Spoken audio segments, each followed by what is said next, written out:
ఒకటో తారీఖు నుంచి రేషన్ షాపుల్లో సన్న బియ్యం. ఉగాది రోజున హుజూర్ నగర్ లో సీఎం ప్రారంభిస్తారు మంత్రి ఉత్తమ్ కుమార్ రెడ్డి. క్రమంగా ఉప్పు పప్పు లాంటి నిత్యావసరాలు అందిస్తాం. క్యూఆర్ కోడ్ తో 30 లక్షల కొత్త కార్డులు ఇస్తాం. రాష్ట్రంలో ఎక్కడైనా రేషన్ తీసుకునే వెసులుబాటు కల్పిస్తామని చెప్పేసి ఇక ఉత్తమ్ కుమార్ రెడ్డి గారు చెప్తా ఉన్నాడు. ఈ ఒకటో తారీఖు నుంచే ఇక ఉగాది సందర్భంగా ఒకటో తారీఖు నుంచే రాష్ట్ర వ్యాప్తంగా కూడా సన్న బియ్యం ఇవ్వబోతా ఉన్నాం. 30 లక్షల రేషన్ కార్డులు కూడా క్యూఆర్ కోడ్ తో ఇస్తారట. ముందు సన్న బియ్యం అయితే ఇవ్వండి సార్. రేషన్ కార్డులు ఇప్పటికే చాలా వాయిదాలు అయిపోయినాయి. ఇప్పటికి ఒక 5-6 వాయిదాలు అయితే అయిపోయినాయి రేషన్ కార్డులు. సో సన్న బియ్యం ఇవ్వడానికి మాత్రానికి ఒక మంచి కార్యక్రమాన్ని ఉగాది సందర్భంగా అయితే మరి రాష్ట్ర ప్రభుత్వం మొదలు పెడతామని చెప్తా ఉన్నారు.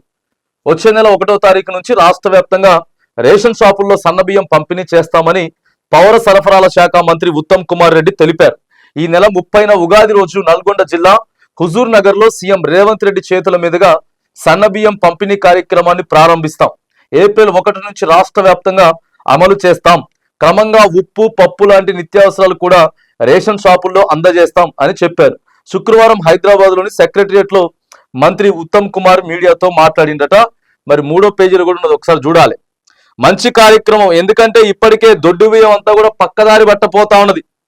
దేశాలు విదేశాలు కూడా దాటిపోతా ఉన్నది. ఆయా షిప్ యార్డ్ దగ్గరికి వెళ్ళి పవన్ కళ్యాణ్ కూడా, AP deputy CM Pawan Kalyan కేవలం ఆ బియ్యం ఏదైతే అక్రమ రవాణా జరుగుతుందో దానికోసమే పోయిండు. అదొక పెద్ద హైలైట్ అయింది. ఎక్కడెక్కడికో వెళ్ళిపోతున్నాయి. అసలు నావెల్ డాక్ యార్డ్ షిప్పులలో పోయేటటువంటి పరిస్థితి దొడ్డు బియ్యం మన తెలంగాణ ప్రధానంగా. సో మరి వీటన్నిటిని కట్టడి చేయడానికి మాత్రం ఒక మంచి కార్యక్రమం అయితే మరి తీసుకొచ్చారు. కానీ సో మరి ఇది ఎంతవరకు సక్సెస్ అవుతుంది అనేది చూడాలి. ఇంకో సెక్రటరియట్ లా ఉత్తమ్ కుమార్ రెడ్డి నిన్న మీటింగ్ పెట్టిండు అధికారులందరితోటి. రాష్ట్ర వ్యాప్తంగా 3.10 కోట్ల మందికి సన్నబియ్యం అందించనున్నామని, రాష్ట్రంలోని 85% మంది ప్రజలకు ప్రయోజనం చేకూరుతుందని ఆయన తెలిపారు. రేషన్ కార్డు ఉన్నా లేకున్నా లబ్ధిదారుల లిస్టులో పేరున్నోళ్ళందరికీ సన్నబియ్యం పంపిణీ చేస్తామని చెప్పారు. ఈ స్కీమ్ ద్వారా పేదల జీవితాల్లో విప్లవాత్మక మార్పు వస్తుందని అన్నారు. అర్హులైన ప్రతి ఒక్కరికి రేషన్ కార్డులు అందజేస్తాం. కొత్తగా 30 లక్షల రేషన్ కార్డులు పంపిణీ చేయనున్నాం. ఆయా కార్డులు క్యూఆర్ కోడ్ తో ఉంటాయి. అందులో ఎలాంటి చిప్ ఉండదు అని స్పష్టం చేశారు. ఫస్ట్ ఈ రేషన్ కార్డుల గురించి అయితే నమ్మే ప్రసక్తి అయితే లేదు ముందే. సరే సన్నబియ్యం అంటే ఊకే చూడాలి.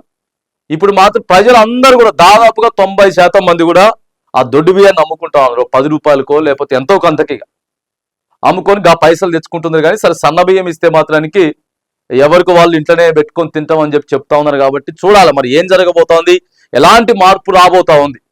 ఒక 1 or 2 months లో ఈ సన్న బియ్యం ఇచ్చినటువంటి నేపథ్యంలో మార్పు ఎంతవరకు వచ్చింది అనేది మాత్రానికి మనకి క్లియర్ గా కనబడుతుంది. ఇకపై ఎక్కడైనా రేషన్, గత కొన్నేళ్లుగా ఫిజికల్ రేషన్ కార్డులు ఇవ్వడం లేదని, కాను తాము ఫిజికల్ రేషన్ కార్డులు ఇస్తున్నామని ఉత్తమ్ చెప్పారు. ఇప్పుడు కూడా నడుస్తూనే ఉంది. రేషన్ ఎక్కడైనా తీసుకోవచ్చు. రాష్ట్రంలో రేషన్ ఎక్కడైనా తీసుకునేటటువంటి ఎప్పుడైతే తంబు వచ్చిందో, మిషన్ దగ్గర తంబు పెట్టి లేకపోతే ఐ తోటి ఫింగర్ ప్రింట్ ఏమన్నా ఉన్నాయో, సో అప్పటి నుంచే ఏడైనా తీసుకోవచ్చు రాష్ట్రంలో. సో అది నడుస్తూనే ఉంది. ఏదేమైనా కానీ ఇక మంత్రి ఉత్తమ్ కుమార్ రెడ్డి గారు మాత్రానికి ఒక కీలకమైనటువంటి ఆ సమాచారం అయితే రాష్ట్ర ప్రజలకైతే ఇస్తా ఉన్నాడు. ఇక దొడ్డు బియ్యం పూర్తిగా బంద్ కాబోతా ఉంది.